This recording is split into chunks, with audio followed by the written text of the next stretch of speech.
We've all walked past suffering, telling ourselves there's nothing we can do. We've all felt powerless when it mattered most. In a small cattle town, two pigs sit in a cage waiting to die. Nantan, an Apache man, has one gold coin left. He's hungry. The townspeople ignore him as he walks by. But when he sees those pigs, something changes. He gives his last coin to the butcher and takes them. People laugh. A starving man just saved two pigs instead of buying food. They think he's crazy, but Nantan walks away with the cage, knowing something they don't. What would make a man choose compassion over survival? Before we jump back in, tell us where you're tuning in from. And if this story touches you, make sure you're subscribed, because tomorrow I've saved something extra special for you. The dust never settled in Clearwater. It hung in the air like old grief, coating everything with the color of forgotten dreams. The town squatted on the edge of the New Mexico territory, like a man who'd given up on standing tall, its wooden buildings, weathered gray by wind and disappointment. In the summer of 1884, the railroad hadn't reached this far yet, and folks still measured time by the arrival of supply wagons and the cycle of cattle drives. Nantan Begay walked these streets like a ghost among the living. Once, his name had meant chief in the language of his people. Once, warriors had followed him into battle, their faces painted with sacred earth, their hearts filled with the old songs. Now, at 42, he was just another drifter with worn-out boots and empty pockets, carrying the weight of exile like a stone in his chest. His weathered hands clutched a small leather pouch, the only remnant of his former life. Inside, wrapped in soft deerskin, lay his final possession, a single gold coin, earned 3 months ago for breaking horses at a ranch outside Santa Fe. The coin felt heavy in his palm, heavier than gold should feel. It represented his last meal, his last night in a real bed, his last choice between survival and something else entirely. The morning sun cast long shadows down Main Street as Nantan made his way toward the general store. His stomach had been talking to him for 2 days now, a conversation that grew more insistent with each passing hour. A loaf of bread would cost 50 cents. Some dried meat, another 25.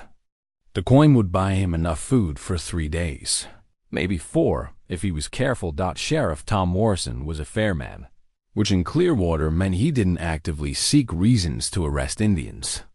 He treated Nantan with the distant politeness reserved for stray dogs that hadn't yet proven dangerous. Morrison's weathered face bore the lines of a man who'd seen too much of human nature's darker corners, but his eyes still held traces of the idealism that had brought him west 20 years ago. "Morning, Nantan," Morrison nodded from the store's porch, where he sat whittling a piece of pine. "You looking for work again?" "Always looking," Nantan replied, his voice carrying the careful neutrality he'd learned to adopt among white men. His English was better than most expected, learned from the missionaries who tried to save his soul before the army scattered his people to the winds. Down the street, the sound of hammering rang from Hayes' butcher shop. Samuel Hayes was a thick-set man with hands like ham hocks and a disposition that soured everything within reach. He'd arrived in Clearwater 5 years ago with enough money to buy the best corner lot and build the biggest shop. Where the money came from, nobody asked. The sound that drew Nantan's attention now wasn't the usual rhythm of Hayes' work. This was different, a metallic scraping, like iron against iron, accompanied by something else. Something that made his warrior's instincts prickle with uneased doubt as he rounded the corner behind the butcher shop. He saw them, 2 pigs, Yorkshire. Crosses by the look of them, crammed into a metal cage barely large enough for one. Their pink skin was streaked with dirt and dried mud, their small eyes dulled by heat and exhaustion. One was larger, maybe 60 pounds, with a distinctive black spot over its left ear. The smaller one, perhaps 40 pounds, pressed against its companion for comfort that neither could truly provide. The cage sat in the sun without shade or water. Hayes had dragged it there an hour ago, judging by the fresh scrape marks in the dirt. A piece of paper tacked to the wooden fence proclaimed, "Their fate. Fresh pork, slaughtered today. $2 each." Nantan had seen death many times. As a warrior, he dealt it when necessary, received it when honor demanded. But this was different. This was the slow crushing of hope, the gradual elimination of possibility. These animals hadn't chosen their fate. They'd simply been born into a world that saw them as meat rather than life. The larger pig looked up as Nantan approached. For a moment, their eyes met, brown, meeting brown, and something passed between them, not understanding exactly, but recognition, the acknowledgement that both were caught in circumstances beyond their control. "You thinking of buying them pigs?"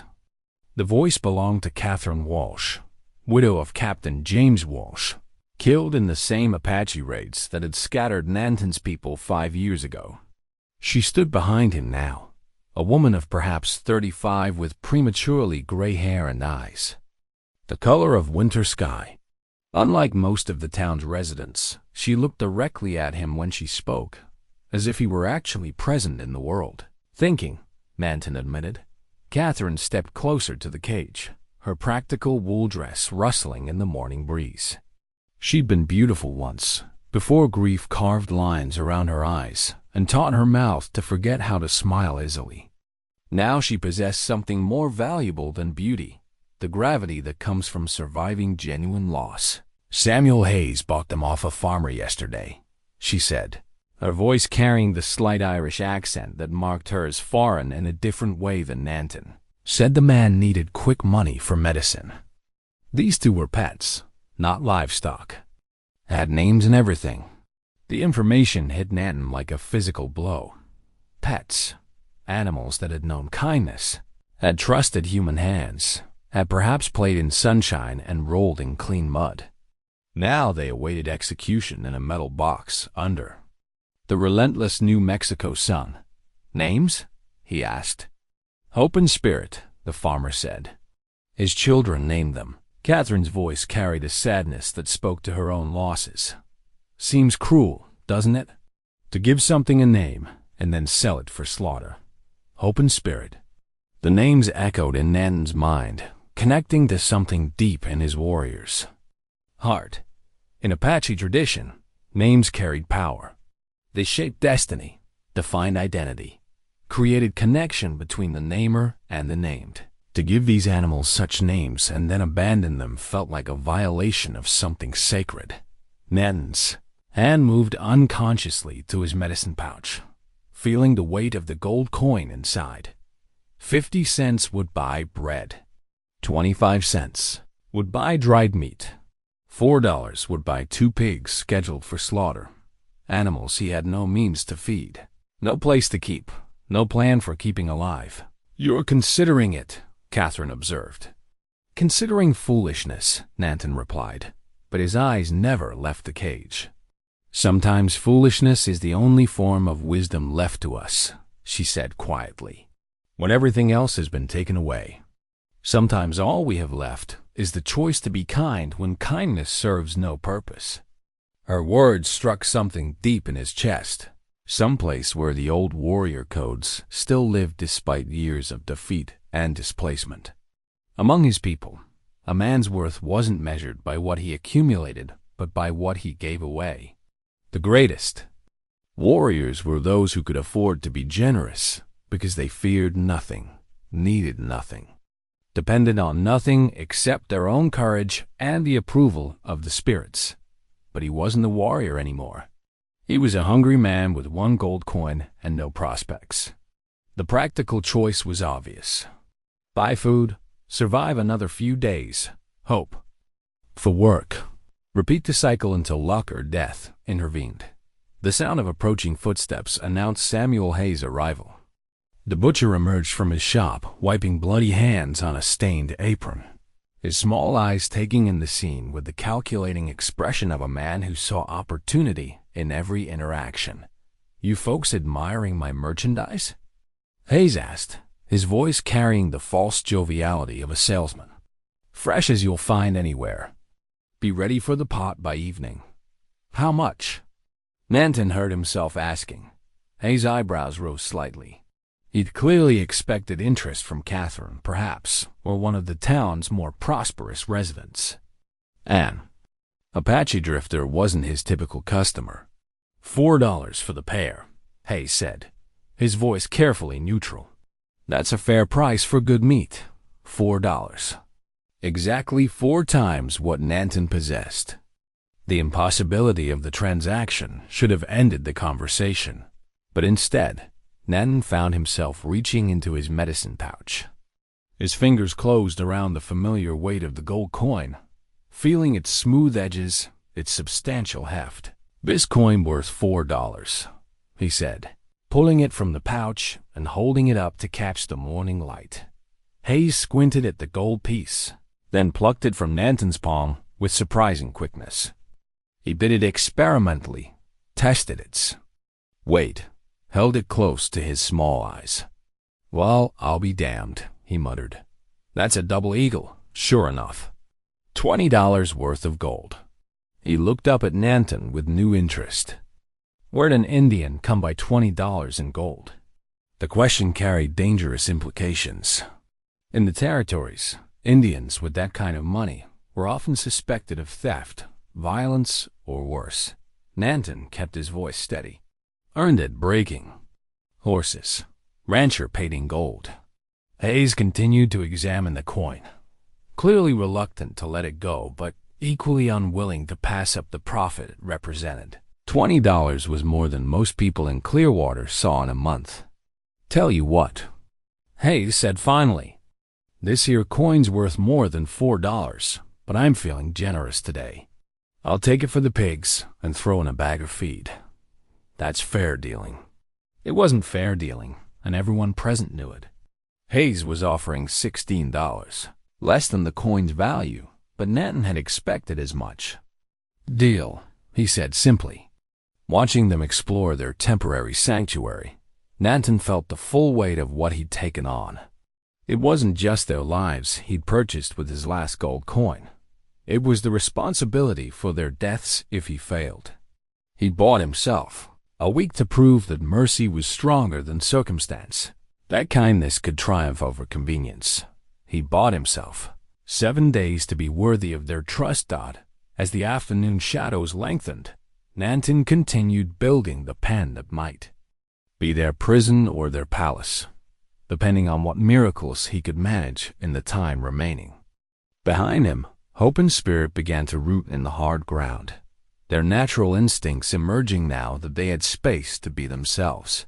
For the first time in years, Nantan was responsible for something more important than his own survival. The weight of it should have terrified him.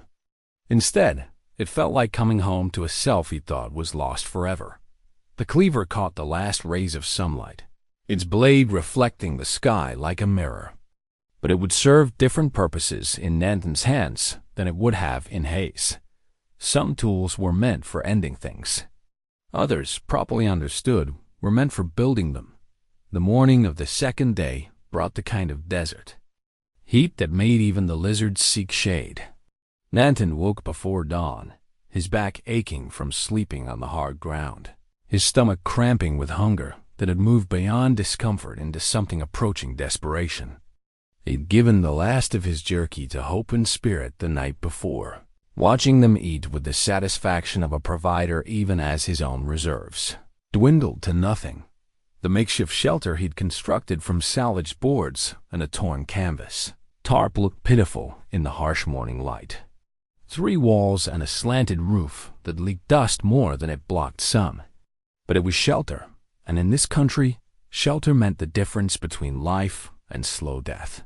Hope emerged from the lean-to first, her intelligent eyes surveying their small domain with what Nantan had come to recognize as her morning inspection routine. She was definitely the leader of their small herd, the one who tested new situations and made decisions for both animals. Spirit followed close behind, always deferring to Hope's judgment, always ready to retreat if danger presented itself. Nantan had spent much of the previous evening observing their behavior, remembering his grandmother's teachings about reading animals. Hope was cautious but curious, willing to explore if she felt secure. Spirit was gentle but anxious, clearly traumatized by their recent experiences, but slowly beginning to trust. Both were intelligent creatures capable of forming complex relationships, not the mindless eating machines that Hayes saw when he looked at them. The well water was still cold and clean, a blessing that Nantan never took for granted. He'd known desert homesteads where wells ran dry or turned brackish, forcing families to abandon years of work and hope. This water was sweet and plentiful, suggesting underground springs that could support more than just 2 pigs and 1 man. The water wouldn't solve his most immediate problem.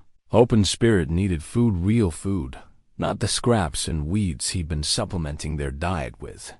Pigs were omnivores like humans, capable of eating almost anything, but they needed protein and carbohydrates to thrive. The feed Hayes had promised as part of their deal had turned out to be a small bag of cracked corn, barely enough for one day. Nantan's own hunger was becoming a serious concern as well. He'd survived on less before, during the worst times after his exile, but never while trying to care for other living creatures. His body was beginning to consume itself, drawing energy from muscle tissue, making him weaker each day. Soon he'd lack the strength to maintain the shelter, to haul water, to protect his charges from the hazards of desert life. The sound of approaching footsteps surprised him. Catherine Walsh appeared around the collapsed barn, carrying a cloth sack that bulged with promising shapes. She wore a practical gray dress and a sunbonnet that had seen better years, but she moved with the purposeful stride of someone accustomed to making her own decisions. "I brought breakfast," she announced without preamble, setting the sack down beside Nantan's small campfire. "For all 3 of you."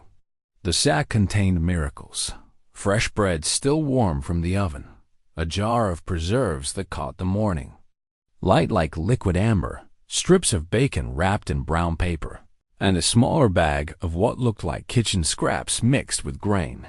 The smell of the food hit Nantan's empty stomach like a physical blow, making him dizzy with sudden need.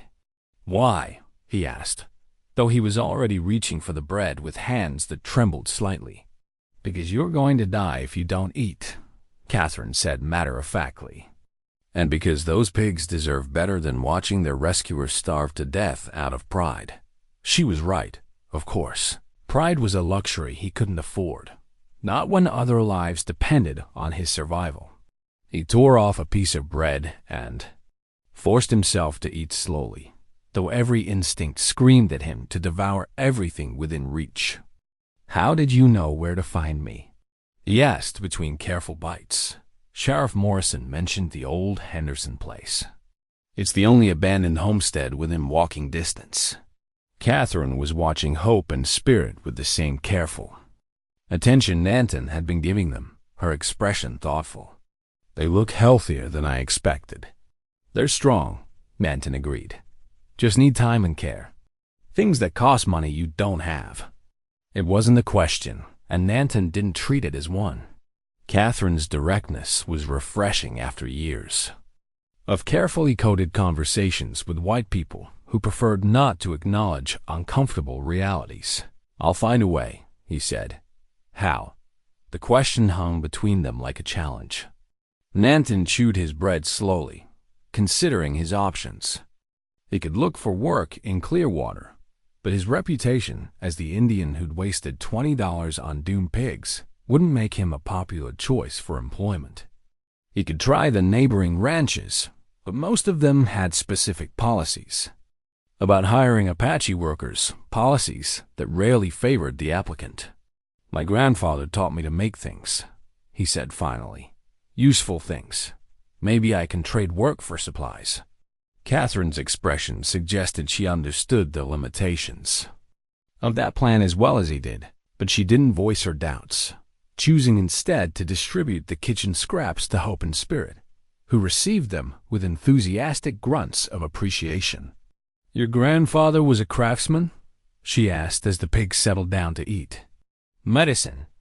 Man, taught me to work with my hands, to see what others missed, to find solutions where others saw only problems. Nantan felt the familiar ache of memory, the weight of wisdom that had no outlet in his current life. Said a man who could build was never truly helpless. What did you build? Tools, weapons, shelters, things that help people survive. He gestured at the crude lean-to. Different kind of survival now. Catherine followed his gaze, taking in the improvised construction with an eye that seemed to appreciate the ingenuity, if not the aesthetics. It's honest work, she said. Building something from nothing.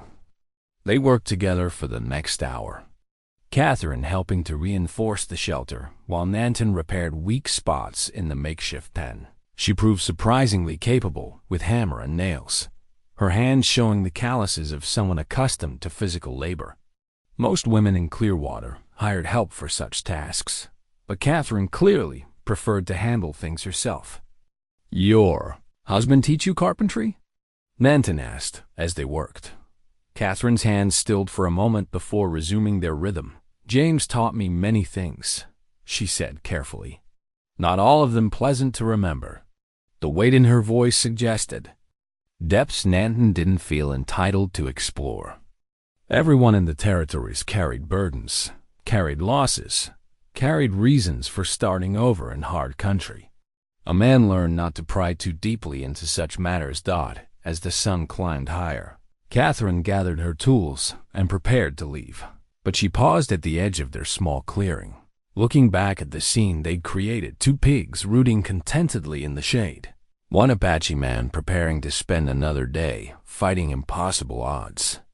There's going to be a town meeting tomorrow night, she said, about the railroad inspector's visit. Might be worth attending. They won't want me there. No, Catherine agreed. They won't. But sometimes showing up is more important than being wanted. After she left, Nantan sat in the shade of his improved shelter, watching Hope and Spirit explore their domain with renewed energy. The food Catherine had brought would last maybe 2 days. The shelter would protect them from the worst of the desert sun. The pen would keep them safe from coyotes and other nighttime predators. But none of it solved the fundamental problem. He had 6 days left to find a permanent solution and no clear path toward one. The town didn't want him. The railroad owned the land, and his resources were exhausted. Still, for the first time since his exile began, he wasn't facing the challenge alone. Catherine's help had been freely given, without expectation of return, without judgment of his choices. It reminded him that even in the hardest country, kindness sometimes appeared when least expected.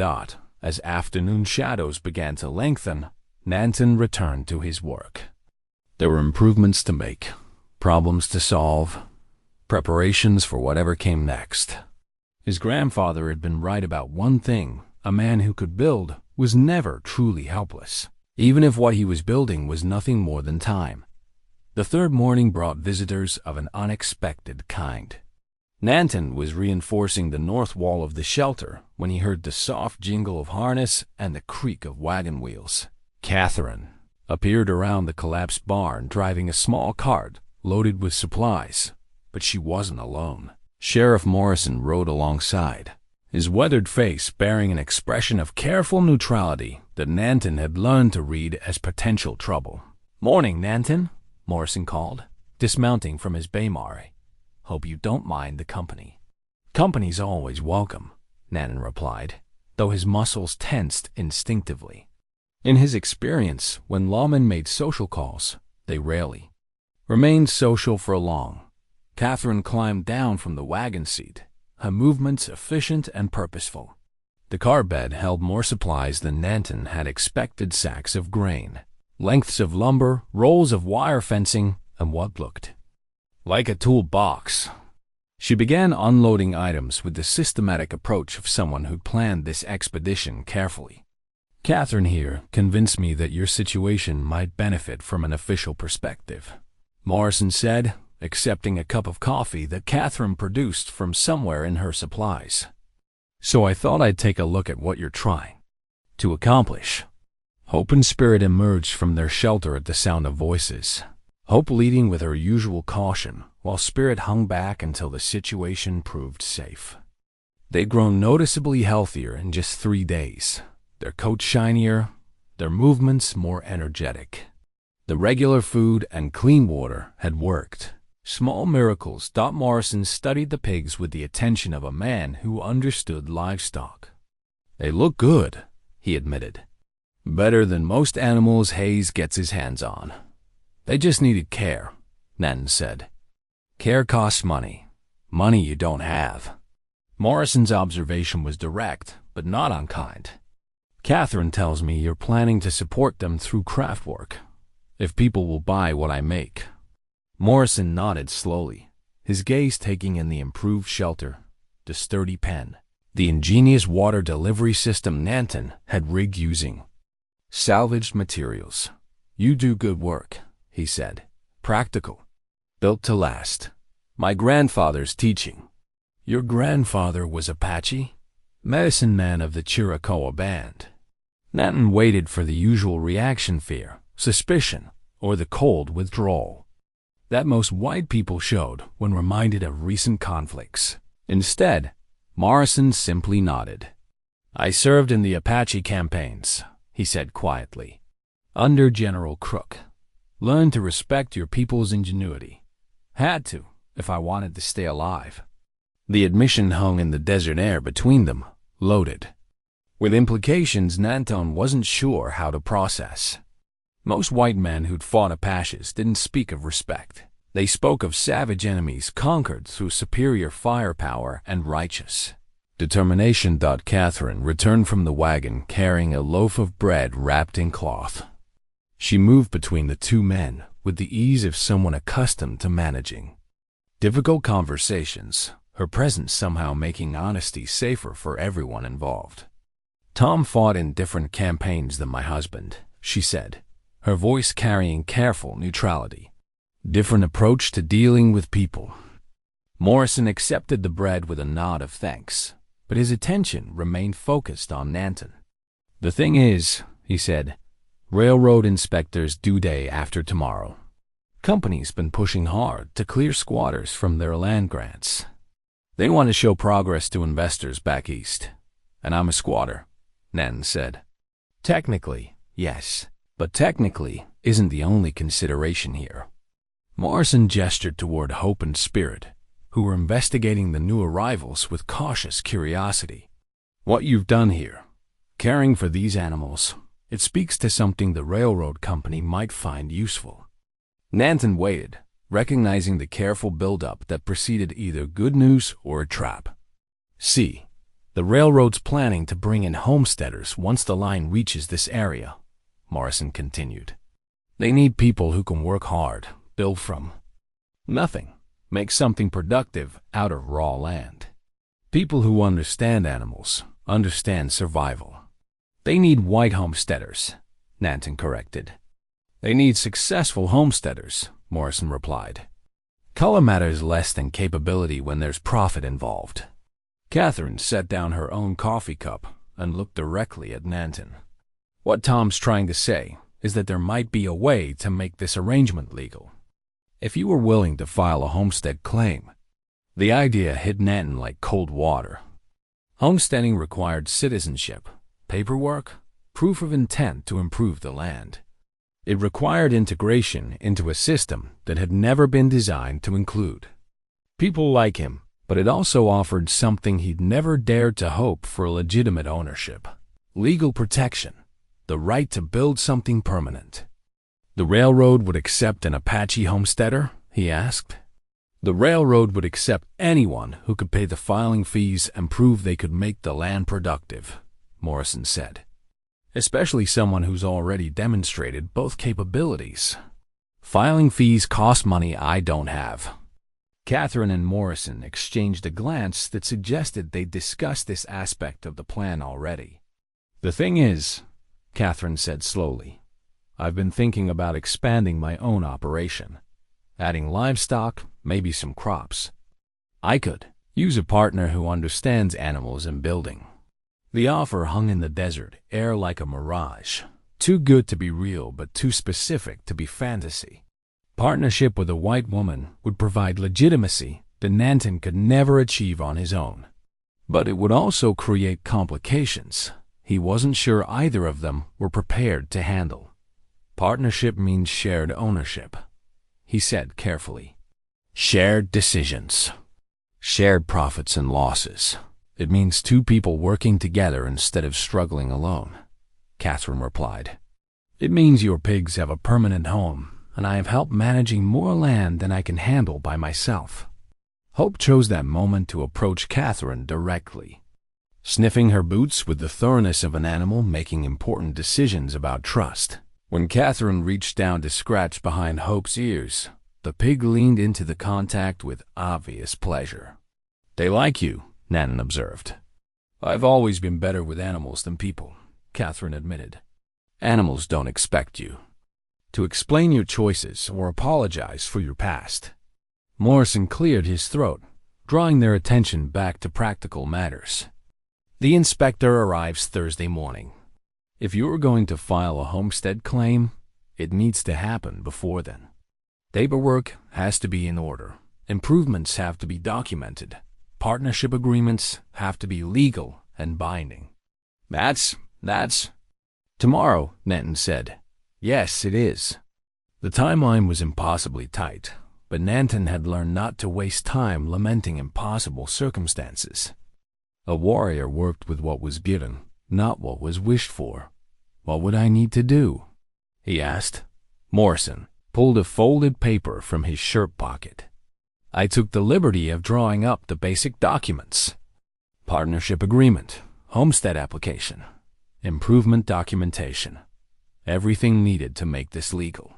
Nantan accepted the papers, but didn't open them immediately.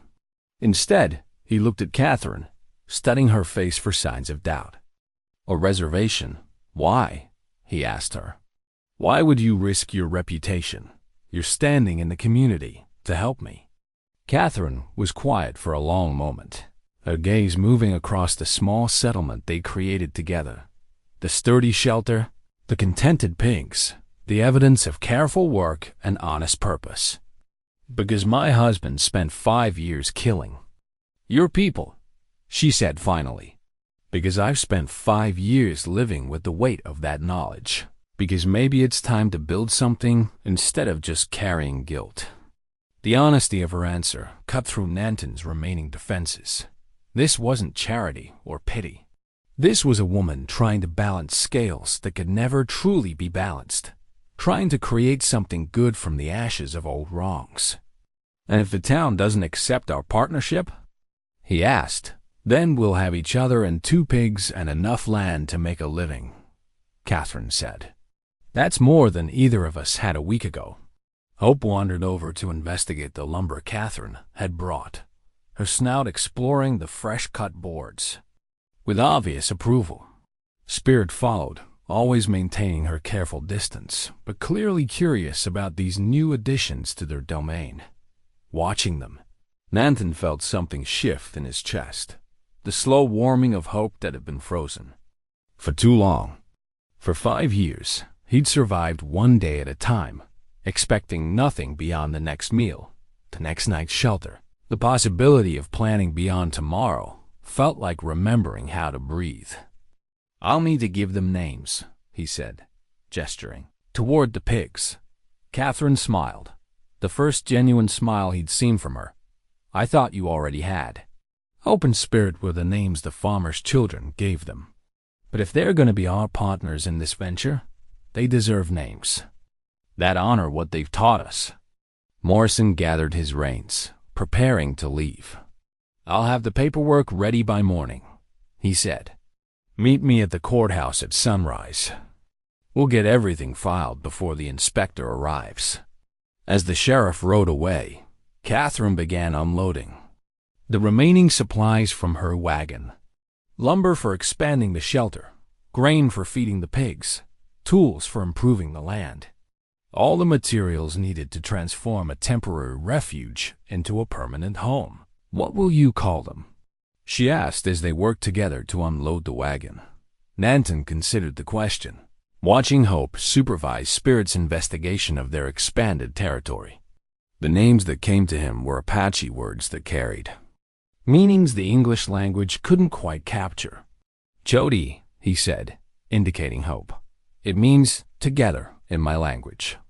And Nalnish, to work with purpose. Catherine repeated the words carefully, her pronunciation rough but respectful. Jody and Nalnish, together and purposeful work. The foundation of any good partnership. Nantan agreed as afternoon shadows began to lengthen across their small domain. They continued working side by side, building something neither could have created alone. Tomorrow would bring paperwork and legal complications, inspector visits, and community judgment. But tonight, for the first time in years, Nantan fell asleep planning for a future that extended beyond mere survival. The courthouse in Clearwater occupied the town's most prominent corner, a two-story building of red brick that spoke to ambitions larger than the settlement had yet achieved. At sunrise, its windows caught the first light like eyes opening to judge the day's proceedings. Nantan arrived to find Morrison already waiting, a leather satchel of documents under his arm, and an expression that suggested the morning's business would be neither simple nor straightforward. "You ready for this?" Morrison asked as they climbed the courthouse steps. "Ready as a man can be for jumping off a cliff," Nantan replied. The courthouse interior smelled of old wood, leather bindings, and the accumulated weight of official decisions. County Clerk James Patterson looked up from his ledger with the mild surprise of a man unaccustomed to early morning visitors. His surprise deepened when he recognized Nantan, and deepened further when Morrison explained the nature of their business. "Homestead filing?" Patterson repeated, his thin voice carrying obvious doubt. "For him?" "For Nantan Begay, in partnership with Catherine Walsh," Morrison clarified. "All the legal requirements have been met." Patterson examined the documents with the careful attention of a man who understood that mistakes in paperwork could lead to bigger problems down the road. The partnership agreement was straightforward joint ownership of 160 acres, shared responsibilities for improvement and maintenance, equal profit sharing from any agricultural or livestock ventures. "This is highly irregular," Patterson said finally. "I'm not sure the territorial authorities will approve a homestead claim for an Indian applicant." "The law doesn't specify racial requirements for homesteading," Morrison replied evenly. "Only citizenship and intent to improve the land." "And he's a citizen?" The question hung in the morning air like smoke from a distant fire. Citizenship was a complex issue for Native Americans in the territories. Some tribes had been granted it through treaties. Others remained in legal limbo. Still others had it thrust upon them as part of forced assimilation efforts. "I was granted citizenship as part of the Sirikawa resettlement," Nantan said quietly. "I have the papers." He produced a worn document from his medicine pouch, the same pouch that had once held his last gold coin. The citizenship papers were wrinkled but authentic, bearing official seals and signatures that Patterson recognized as legitimate. "Well," the clerk said after examining the document thoroughly, "I suppose there's no legal impediment to filing the claim. Though I should warn you that the railroad company has been challenging homestead applications in this area." "On what grounds?" Morrison asked. "Prior claim to mineral rights, mostly. They're arguing that some of these land grants include subsurface ownership that supersedes homestead law." It was another complication in a situation already heavy with them. But Nantan had expected obstacles. His life had taught him that nothing worthwhile came without struggle. "We'll take that risk," he said. Patterson completed the filing with obvious reluctance, stamping the documents with more force than necessary and making careful notes in his ledger. The filing fee was $2 money. Catherine had provided from her own savings. money that would be lost if the railroad's challenges proved successful. "There's one more thing," Patterson said as they prepared to leave. "Railroad inspectors arriving this afternoon instead of tomorrow. Company telegram came in last night. He's specifically interested in surveying homestead claims in the disputed area." The news hit like cold water. Instead of having another day to prepare, they had mere hours before their arrangement faced official scrutiny. Morrison's jaw tightened with frustration. "Convenient timing," he muttered. "Railroad companies don't get rich by leaving things to chance," Patterson observed. "They probably knew about your filing before you did." Outside the courthouse, Morrison and Nantan stood in the morning sun, adjusting their plans to accommodate this new timeline. The railroad inspector would expect to see evidence of legitimate homesteading activity improvements to the land, agricultural development, proper livestock management. "Think what you've built will pass inspection?" Morrison asked. "It'll have to," Nantan replied. The ride back to the homestead gave Nantan time to think about what the inspector would see when he arrived. A hastily constructed shelter, 2 pigs, in a makeshift pen, evidence of recent construction, but little to suggest long-term agricultural planning.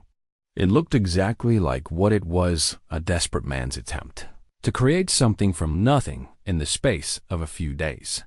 But it also looked like something else: honest work, careful resource management, and the kind of ingenuity that turned raw land into productive settlements.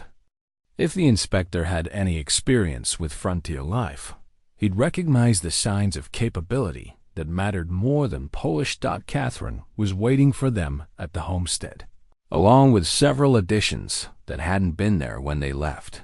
A small chicken coop occupied one corner of the clearing, populated by half a dozen hens that scratched contentedly in the dust.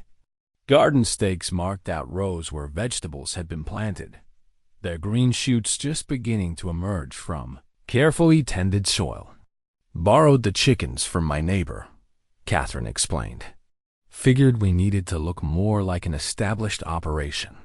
The transformation was impressive, but Nantan wondered if it would be enough to convince a railroad inspector that their claim was legitimate rather than opportunistic. "There's something else," Catherine said, her voice carrying a weight that suggested additional complications. "Had visitors while you were gone."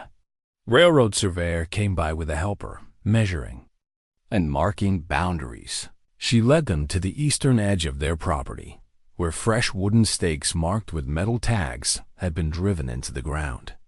The stakes bore numbers and letters that meant nothing to Nantan but clearly represented some form of official designation. "They didn't say much," Catherine continued.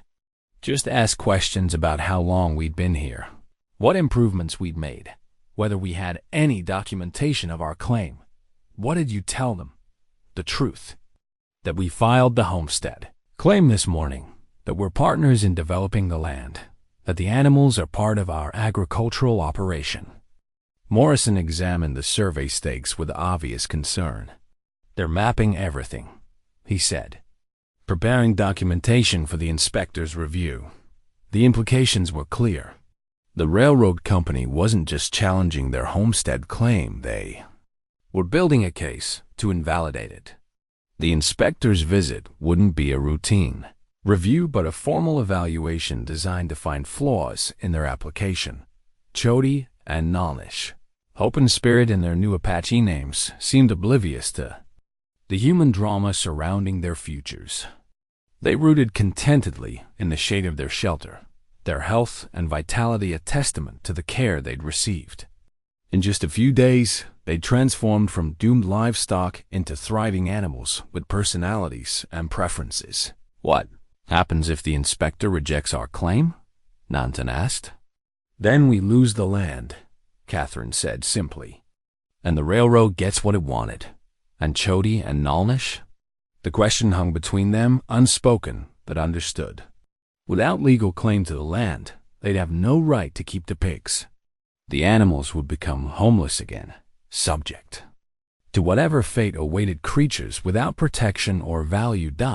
As afternoon approached, they made final preparations for the inspector's arrival. The shelter was reinforced and cleaned. The pen was expanded and secured. The chickens were fed and watered. Everything possible was done to present their operation as legitimate, established, and productive. But beneath the activity lay the knowledge that their entire future, human and animal alike, would be decided by the judgment of a man they'd never met, representing interests that saw their small sanctuary as nothing more than an obstacle to profit. The desert sun climbed toward its apex, and in the distance, a dust cloud marked the approach of visitors whose decisions would determine whether their impossible dream had any chance of becoming reality. The dust cloud resolved into 3 riders: a well-dressed man in a black suit who could only be the railroad inspector, accompanied by the surveyor from that morning, and a third man whose bearing suggested authority beyond his official capacity. They approached the homestead with the measured pace of people who expected to find exactly what they were looking for. Inspector Harold Whitman was a thin man with careful eyes and the kind of precise mustache that spoke to attention to detail. He dismounted from his horse with the stiff movements of someone more accustomed to train compartments than saddles, brushing dust from his black coat with obvious distaste for the frontier environment. "Mr. Begay, Mrs. Walsh," he said, consulting a small notebook. "I'm Inspector Whitman, representing the Denver and Rio Grande Railroad. I understand you filed a homestead claim on property the railroad considers part of its land grant." "We've filed a legal claim on unclaimed territory," Catherine replied evenly. "Our documentation is in order." Whitman's smile was polite but carried no warmth. "I'm sure you believe that to be the case. However, the railroad company has certain interests in this area that predate your application." The third man stepped forward, a large individual with the kind of confident bearing that suggested he was accustomed to having his opinions treated as facts. "Name's Hutchins," he said. "I represent various business interests in Clearwater. Been asked to provide local perspective on this situation." Nantan recognized him as the unofficial mayor who'd ridden out with Morrison several days ago. His presence suggested the railroad had recruited local allies for whatever challenge they were planning. Local perspective on what? Morrison asked, his voice carrying the careful neutrality of a lawman trying to avoid taking sides in a dispute between federal law and corporate interests. On whether this represents a legitimate homesteading operation or an opportunistic attempt to claim valuable railroad property, Hutchins replied. Whitman opened his notebook and began a systematic inspection of their operation. He examined the shelter, measured the dimensions of the pig pen, counted the chickens, and made detailed notes about everything he observed. His questions were precise and probing. "How long have you been developing this property?" he asked. "We filed our partnership agreement and homestead claim yesterday," Catherine answered honestly. "But we've been working the land for several days." "Several days," Whitman repeated, making a note. "And what agricultural experience do you bring to this venture?" "I've been managing my own property for 5 years," Catherine said. "Mr. Begay has extensive experience with animal husbandry and land management." Whitman's gaze shifted to Nantan, his expression suggesting he found the idea of Apache agricultural expertise dubious at best. "What specific experience?" he asked. Nantan felt the familiar weight of having to prove his worth to skeptical white officials. But this time, he had Chody and Nalish as evidence of his capabilities. "Raised livestock since childhood," he said. "Simply, trained by my grandfather in sustainable land use, animal care, resource management." "Your grandfather was a farmer?" "Medicine man. But among my people, medicine includes understanding how to live in harmony with the land." Whitman made another note, his expression suggesting he wasn't impressed by appeals to native wisdom. He moved on to examine the pigs, studying their condition with the eye of someone who understood livestock values. These animals appear healthy, he admitted. Where did you acquire them? Purchased them in town, Nantan replied. From Samuel Hayes, Catherine added. He has documentation of the sale. The surveyor whispered something to Whitman, who nodded and made additional notes. Their conversation was too quiet to overhear, but their expression suggested they were building toward some predetermined conclusion. The thing is, Hutchins interjected, this whole operation has the appearance of being thrown together specifically to support a homestead claim. Convenient timing, minimal investment, no evidence of long-term planning. Every homestead starts somewhere, Morrison observed. Law doesn't require years of development before filing a claim. But it does require good faith intent to improve the land, Whitman replied. The railroad company has concerns about claims filed purely to interfere with legitimate development projects. The accusation hung in the desert air like heat shimmer. Nantan felt his temper stir, the old warrior anger that had gotten him into trouble before. But Catherine's presence reminded him that this wasn't a situation that could be resolved through conflict. What would convince you of our good faith? Catherine asked. Whitman consulted his notebook again, his manner suggesting he was following a script prepared in advance. The railroad company is prepared to offer fair compensation for any improvements you've made, he said. $10 for the structures, fair market value for the livestock. A generous settlement that recognizes your efforts while acknowledging the company's prior claim to the property. $10. The offer was insulting, even by frontier standards, less than half what Catherine had spent on materials alone. But Nantan recognized it for what it was. Not a negotiation, but an ultimatum disguised as generosity. And if we refuse? He asked. Then the matter will be resolved through the territorial courts, Whitman replied. A process that could take months and cost considerably more than the settlement we're offering. The threat was clear. The railroad had the resources for a prolonged legal battle, while Nantan and Catherine barely had the resources to maintain their current operation. Even if they eventually won in court, they'd be bankrupt long before the case was resolved. But as Whitman spoke, something unexpected happened. Chody approached the group with her usual cautious curiosity, studying these new humans with intelligent eyes. She paused near Nantan, her presence somehow grounding him in the reality of what they built together. This wasn't just about land or legal technicalities. It was about whether two animals that had been destined for slaughter would have a chance to live natural lives. It was about whether an Apache man could find a place in a world that had tried to erase him.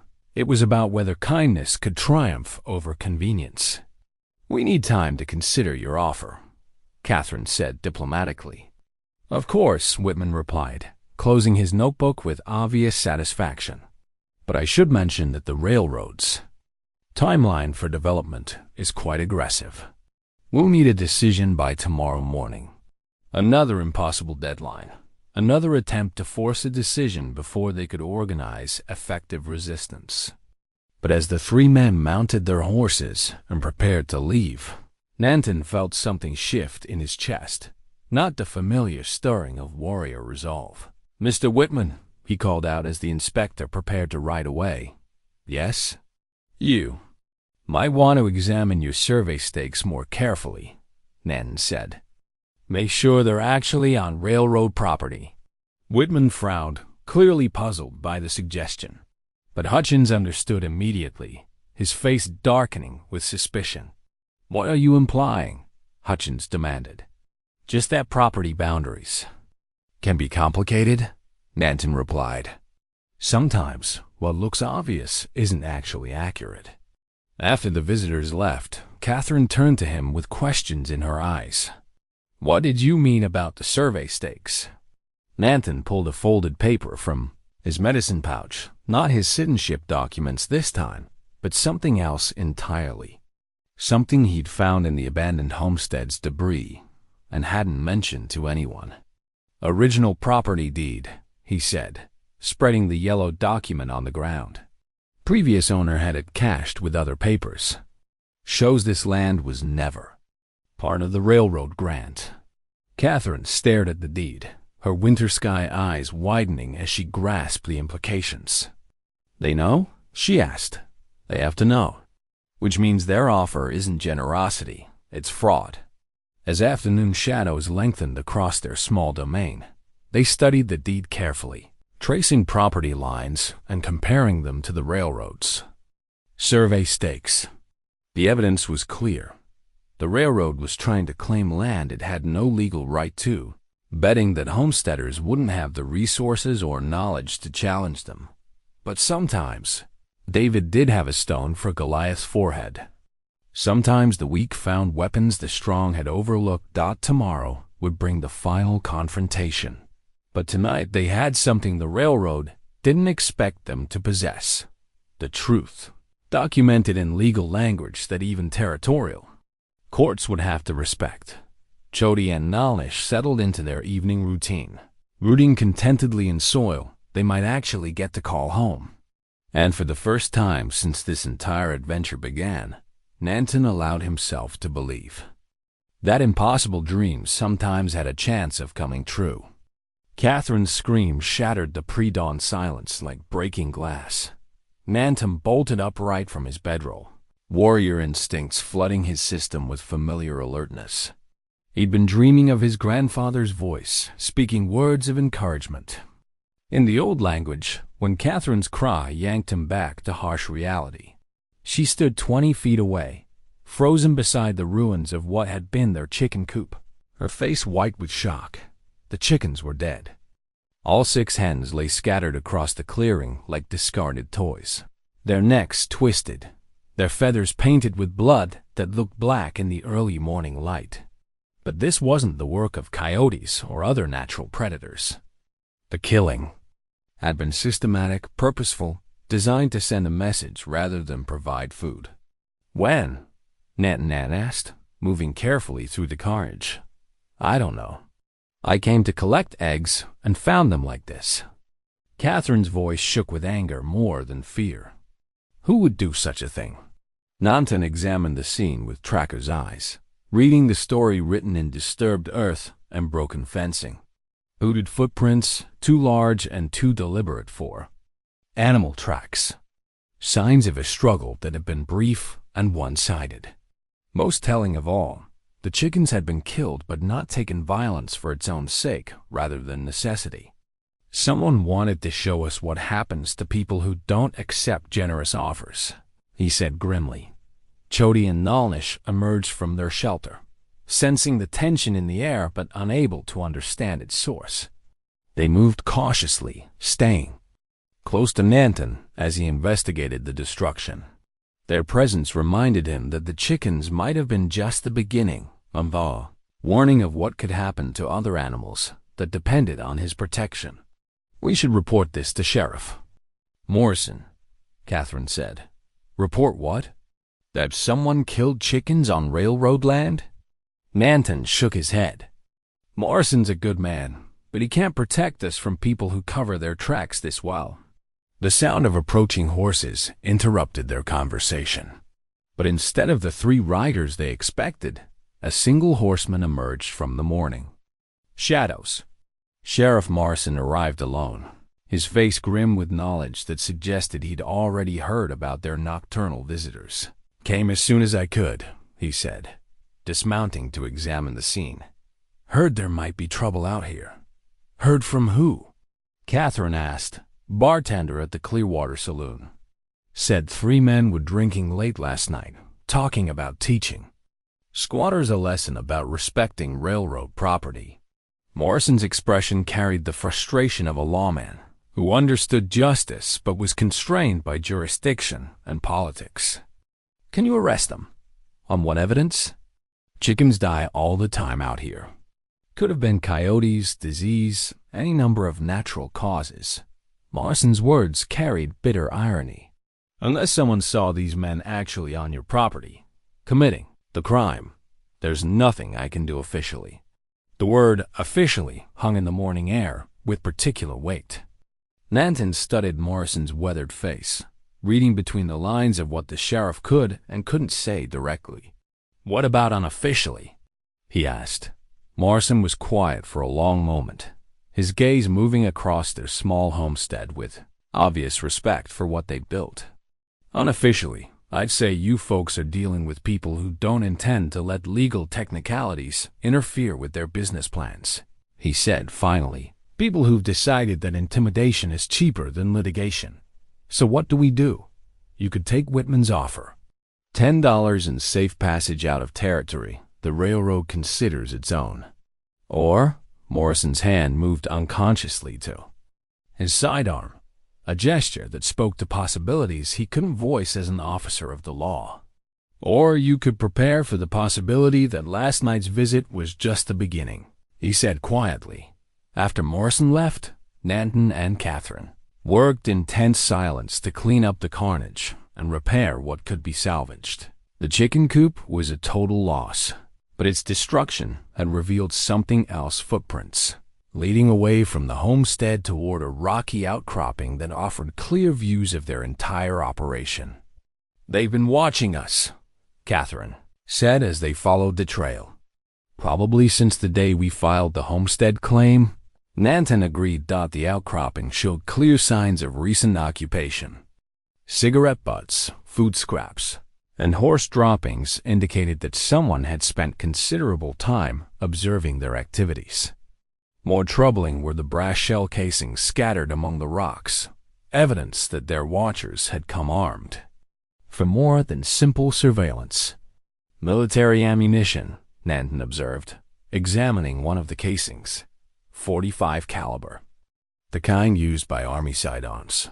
Catherine's face went pale. "You think they're soldiers?" "I think they're men who know how to use military weapons," Nantan replied carefully. "Whether they're still in uniform or not." The implications were sobering. If the railroad had hired former military men to resolve their land dispute, Nantan and Catherine were facing opponents with professional training in violence and intimidation.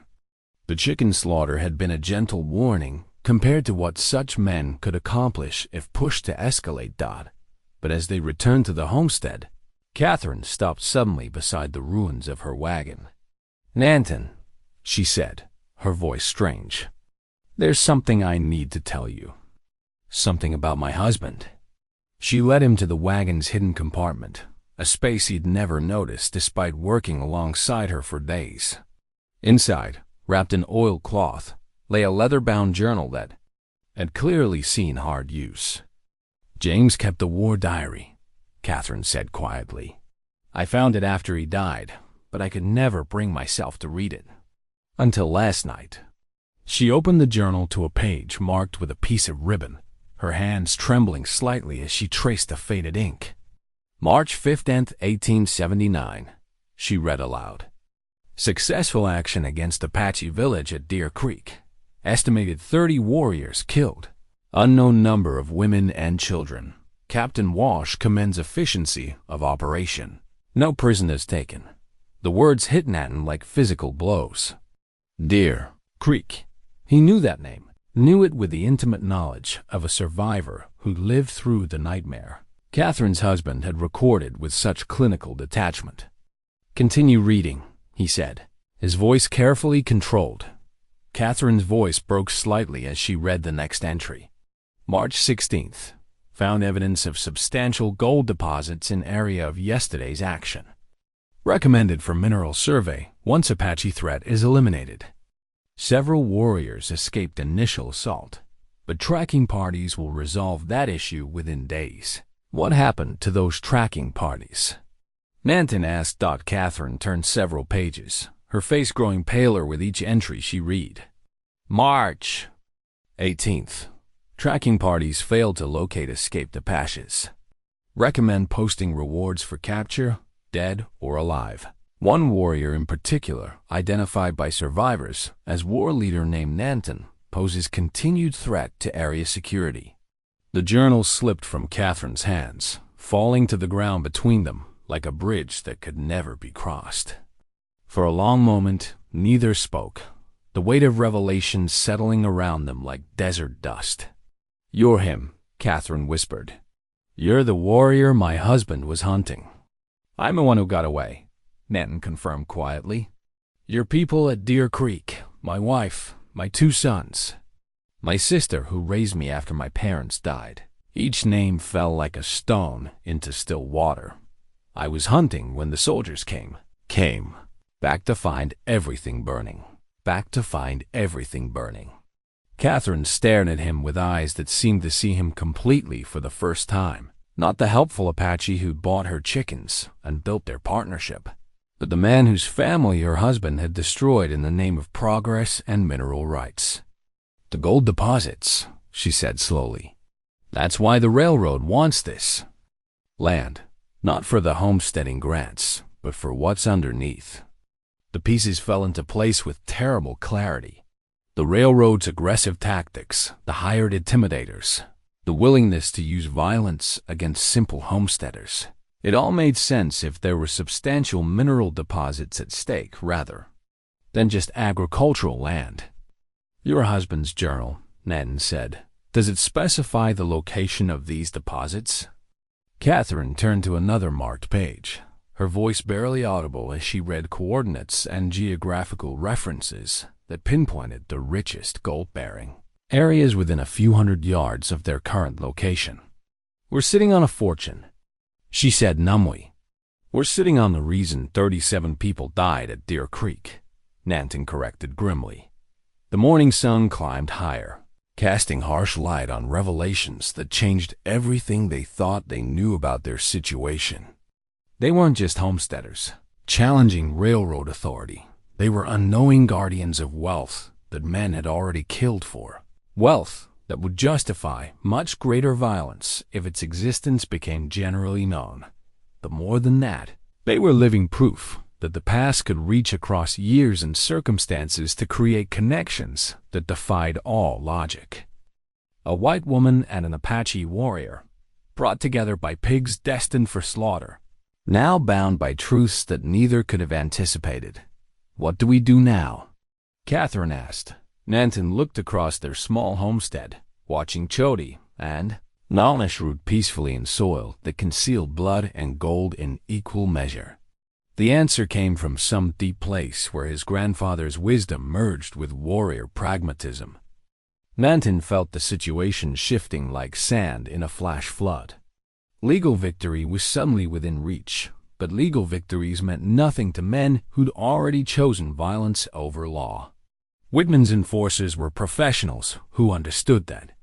Dead witnesses couldn't testify in territorial courts. "Catherine," he said quietly, "take Judge Harrison and Sheriff Morrison back toward town. There's going to be trouble here." "I'm not leaving," she replied firmly. "This isn't your fight." "It became my fight the moment I read my husband's journal," Catherine said. "He started this war. Maybe it's time someone from my family helped finish it." Morrison stepped forward, his hand moving to his sidearm. "Mr. Whitman, I think it's time for you and your men to return to town while Judge Harrison examines this evidence properly." "I'm afraid that won't be possible, Sheriff," Whitman replied. "The railroad has invested too much in this development to let legal technicalities interfere with legitimate business interests." The words were barely out of his mouth when Chody emerged from the shelter, followed closely by Nalnish. The 2 pigs approached the group with their usual curious fearlessness, unaware that their simple presence represented the heart of a conflict that had claimed dozens of lives and would likely claim more before the day ended. Watching them root peacefully in the disputed soil, Nantan felt the familiar stirring of warrior resolve. He'd bought these animals with his last gold coin, choosing mercy over survival. Now it was time to prove that some choices were worth defending with more than just hope. The war paint on his face had dried to the color of dried blood, marking him as what he'd always been beneath the careful mask of civilization, a protector of the helpless, a keeper of promises, one who remembered the dead. Inspector Whitman raised his hand, and his 6 enforcers reached for their weapons. The final battle for Deer Creek was about to begin. The first shot came from Whitman's lead enforcer, A tall man with cavalry scars and the kind of steady hands that spoke to professional experience with violence. His bullet carved a groove through the wooden post where Nantan had been standing a heartbeat earlier. The Apache warrior, already moving with the fluid grace that had kept him alive through 5 years of military pursuit. Sheriff Morrison's return. Fire dropped the shooter before he could chamber a second round. The lawman's accuracy speaking to his own martial experience. But Morrison's intervention came at a cost. 2 more enforcers turned their weapons on him, forcing him to seek cover behind the water trough while bullets chewed splinters from the wood around his position. Judge Harrison dove behind Catherine's wagon, his legal authority offering no protection against corporate-sponsored violence. He clutched the leather journal and original deed against his chest like talismans, understanding that these documents represented the only hope for justice in a situation that had moved far beyond the reach of territorial courts.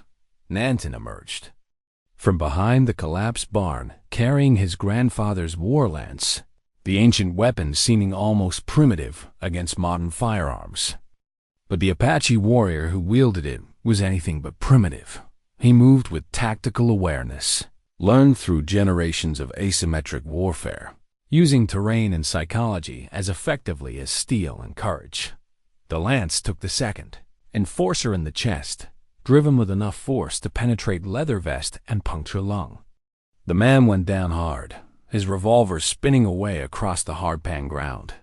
His death cry was cut short by the blade finding his heart, an ending that would have been merciful if mercy had been the point. Jesus Christ, one of the remaining enforcers muttered, his professional confidence shaken by the sight of his colleague, reduced to meat by what he'd assumed was ceremonial decoration. He's just one Indian with a pig sticker. One Indian who's killed more white men than the rest of your people combined. Whitman snarled, drawing his own sidearm with hands that shook slightly. Take him down, all of you. The railroad will pay bonuses for confirmed kills. Catherine appeared at the shelter entrance, carrying something that made Nantan's blood run cold. A military carbine that must have belonged to her husband, its blued steel speaking to professional maintenance despite years of storage. She worked the action with competent efficiency, chambering around and taking aim at the enforcer threatening Morrison's position. Her shot took the man in the shoulder, spinning him around and sending his weapon flying. Not a killing blow, but accurate enough to remove another gun from the equation and demonstrate that she wasn't simply a helpless bystander caught in someone else's war. Catherine Walsh, Whitman called out, his voice carrying over the crack of gunfire. You're making a serious mistake. The railroad company has resources your husband's pension could never match. Surrender now, and we'll ensure you receive fair compensation for any inconvenience. My husband received his compensation, 30 pieces of silver at a time, Catherine replied, working the carbine's bolt to chamber another round. I'm not interested in continuing the family tradition. Chody and Nalnish had taken shelter beneath the sturdy table Nantan had built for processing feed, their animal instincts keeping them safe, while the humans resolved their territorial disputes through traditional means. Their presence served as a reminder of what this fight was really about, not gold or railroad grants or corporate development plans, but the simple proposition that living creatures deserve protection from those who saw them only as obstacles. To profit, the fourth enforcer made the mistake of trying to flank Nantan's position, moving around the water trough in a crouch that would have been effective against most opponents. But Nantan had been trained by warriors who'd perfected the art of close-quarters combat long before white men brought gunpowder to the desert. The tomahawk took the flanker in the temple, dropping him instantly and reducing Whitman's force by another third. Fall back, Whitman shouted to his remaining men. We'll wait for reinforcements and settle this properly. But Sheriff Morrison had other ideas about proper settlement. He emerged from cover with his badge prominently displayed, his service. Revolver trained on the railroad inspector with rock-steady hands. Harold Whitman, he announced formally, You're under arrest for conspiracy to commit murder, attempted murder of territorial officials, and violation of federal statutes governing corporate land acquisition." "You can't arrest me," Whitman protested, though his voice carried less conviction than it had minutes earlier. "I'm acting under legitimate railroad authority to protect lawful corporate interests." "You're acting under corporate authority to commit murder," Morrison replied. "Big difference, even in territorial courts." Judge Harrison emerged from behind the wagon, still clutching the journal and deed that had started this escalation. His judicial robes were dusty and torn, his dignity somewhat compromised by recent events, but his authority remained intact. "Mr. Whitman," he said formally, "based on evidence presented this morning and witnessed actions just concluded, I'm issuing a temporary restraining order against all railroad activities on this property, pending federal investigation of your company's land acquisition practices." Whitman's face darkened with fury that had moved beyond professional disappointment into personal rage. "You people have no idea what you're interfering with," he snarled. "The Denver and Rio Grande doesn't accept setbacks from territorial officials and Indian sympathizers. The Denver and Rio Grande will accept whatever federal law requires them to accept," Harrison replied calmly, "unless they prefer to explain their land acquisition methods to congressional investigators." The remaining enforcers looked to Whitman for orders, their professional discipline warring with practical concerns about continued employment. Two of their colleagues lay dead in the desert dust, killed by an Apache warrior with traditional weapons. The odds no longer favored aggressive action, especially with territorial officials as witnesses. But Whitman wasn't finished. His hand moved toward his coat pocket, reaching for something that would change the tactical situation dramatically. The final moment of reckoning had arrived. The dynamite in Whitman's hand was enough to level the entire homestead and everyone in it. Professional-grade explosives with a timer mechanism that railroad companies used for clearing stubborn geological obstacles like Apache warriors who refused to die quietly in the margins of corporate progress. "Everybody back away," Whitman shouted, holding the device where everyone could see it clearly. "This is your last chance to settle this reasonably." The timer showed 30 seconds, counting down with mechanical precision toward an ending that would solve all of Whitman's problems simultaneously. Dead witnesses couldn't testify in federal courts, and accidental explosions were regrettable, but not necessarily criminal in the dangerous business of territorial development. But Whitman had made a crucial miscalculation.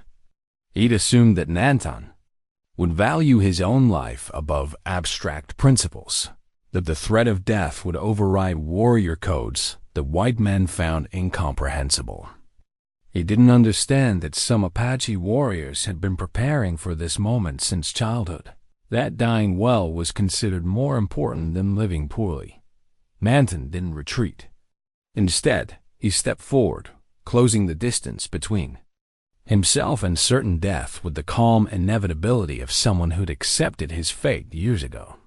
His grandfather's war lance remained steady in his grip, its steel point aimed at Whitman's heart with unwavering precision.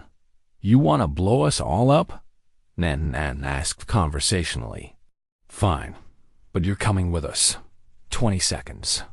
The timer's mechanical clicking seemed to echo across the entire desert, marking heartbeats toward an explosion that would scatter their atoms across the hard ground where Chody and Nalnish had learned to trust human kindness. Catherine understood first. She opened the makeshift pen that had contained the pigs, shouting commands in English that the animals didn't need translated. "Run!" she cried. "Get away from here." But Chody and Nalnish had different ideas about abandonment. Instead of fleeing towards safety, they charged directly at Whitman, their squeals of rage carrying notes that spoke to intelligence far beyond simple animal instinct. They recognized a threat to their protector, And they responded with the fierce loyalty of creatures who'd learned that some humans were worth defending. 15 seconds. Whitman tried to step backward, away from the approaching pigs and the Apache warrior whose lance point tracked his movement with deadly precision. But his foot caught on a piece of debris from the destroyed chicken coop, sending him stumbling toward the ground. The dynamite flew from his hands in a perfect arc toward the center of the clearing, its timer still counting down with implacable mathematics toward an explosion that would end this confrontation permanently. Morrison dove toward the falling explosives, his lawman's instincts overriding survival considerations in a desperate attempt to save everyone present. But he was too far away, moving too slowly against gravity and time. Nantan was closer. Close enough to reach the dynamite. Close enough to grab it and throw it away from the homestead toward empty desert where its destruction would claim only sand and stone. But catching the device would require dropping his lance, abandoning his grandfather's weapon and his own warrior heritage for the sake of people who'd never truly accepted him as fully human. 10 seconds. The choice crystallized with perfect clarity: tradition or survival, individual honor or collective salvation. The old ways or the new world that demanded compromise from everyone who wanted to live in it. Nantan dropped the lance and caught the dynamite in both hands. 5 seconds. He turned toward the empty desert, muscles coiling for a throw that would require every ounce of strength his lean frame could generate. The device felt heavier than physics suggested, weighted with the lives it could claim and the futures it could destroy. 3 seconds. Catherine screamed his name, her voice cowing across the clearing like a prayer or curse. Judge Harrison crouched behind the wagon, understanding that justice sometimes required ordinary people to make extraordinary sacrifices. 2 seconds. Chody and Nalnish pressed against Nantan's legs, their warm bodies providing anchor points in a moment that threatened to spiral beyond all control. Their trust was absolute, unshakable even in the face of incomprehensible danger. 1 second.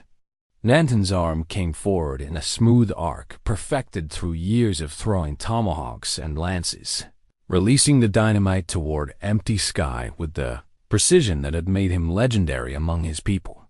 The explosion came as the device reached the apex of its flight, 50 feet above the ground and 100 yards from the nearest living creature. The concussion wave knocked everyone flat, filling the air with dust and debris and the acrid smell of commercial explosives. But when the dust settled, they were all still breathing. Whitman lay unconscious beside the water trough, blood trickling from his scalp where a piece of falling debris had rendered him sensibly quiet. His remaining enforcers had finally reached the logical conclusion that their employers' survival wasn't worth their own lives, mounting their horses and disappearing toward Clearwater with the haste of men who decided to seek employment in less explosive industries. Sheriff Morrison struggled to his feet, his badge still gleaming through the dust that coated everything in sight. Judge Harrison emerged from behind the wagon, clutching the journal and deed that had started this entire confrontation. And in the center of it all, Nantan knelt between Chody and Nalnish, his hands buried in their coarse hair as he whispered Apache words of gratitude and protection. The pigs that had cost him his last gold coin had just saved his life, proving that investment in kindness sometimes paid dividends that couldn't be calculated in conventional currency. The war for Deer Creek was over. This time, the right side had won. 6 months later, the official deed arrived from the territorial capital, bearing seals and signatures that made their ownership legally unassailable. The Denver and Rio Grande Railroad Company had quietly dropped all claims to the disputed land, following a federal investigation that revealed enough irregularities in their acquisition practices to keep congressional committees busy for years. Nantan held the document carefully, its crisp legal language transforming him from exile to landowner. In the space of a few typed paragraphs, The homestead was officially registered to Nantan Begay and Catherine Walsh, partners in agricultural development, a description that captured both the practical reality of their arrangement and the deeper truth of what they built together. 160 acres of the finest pig-raising land in the New Mexico territory, Catherine said, reading over his shoulder. That has a nice sound to it. The homestead bore little resemblance to the desperate camp they defended against. Railroad enforcers. Proper buildings had replaced improvised shelters, planted fields had replaced raw desert, and a thriving livestock operation had replaced a simple struggle for survival. Hope and Spirit, they still used their original names more often than the Apache ones, had been joined by 6 piglets, whose playful energy filled the clearing with sounds of life and growth. Sheriff Morrison visited regularly, ostensibly to check on their progress, but really because he developed a fondness for Catherine's cooking and Nantan's company. The 3 of them had formed an unlikely friendship, forged in violence but sustained by quieter pleasures, shared meals, honest conversation, and the satisfaction of work well done. Judge Harrison sends his regards, Morrison said, settling into the rocking chair Nantan had built from salvaged lumber. The federal investigation wrapped up last week. Turns out the railroad company was involved in land fraud across 3 territories. Some very important people are going to prison. What about Whitman? Catherine asked. 20 years for attempted murder, conspiracy, and violation of federal mining statutes. His employers threw him to the wolves faster than you can say corporate. Liability. Morrison accepted a cup of coffee with obvious satisfaction. Justice doesn't always come quickly, but it does come eventually.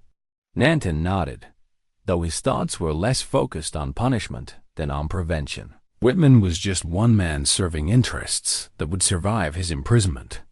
There would always be other inspectors, other enforcers, other corporations willing to use violence to secure profitable resources, but there would also always be people willing to stand against such uses of power, willing to defend the helpless and honor the forgotten. The trick was ensuring that good people found each other when the moment of choice arrived. I've been thinking about expansion, Catherine said, her tone suggesting she'd been planning this conversation carefully. Not more livestock. We're approaching the land's carrying capacity as it is. But there are other ways to grow. She gestured toward the notebook where she'd been sketching plans for additional buildings, improved irrigation systems, and what looked like classroom facilities. Educational expansion? Nantan asked. Teaching expansion. Showing other homesteaders how to raise livestock humanely, how to work with the land instead of against it, how to build something sustainable instead of just extractive. Catherine's enthusiasm was infectious, her vision encompassing possibilities that neither of them could achieve alone. Teaching requires students willing to learn.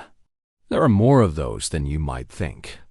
The territorial government is encouraging agricultural education, especially methods that work with local conditions instead of trying to impose Eastern farming techniques on Western landscapes.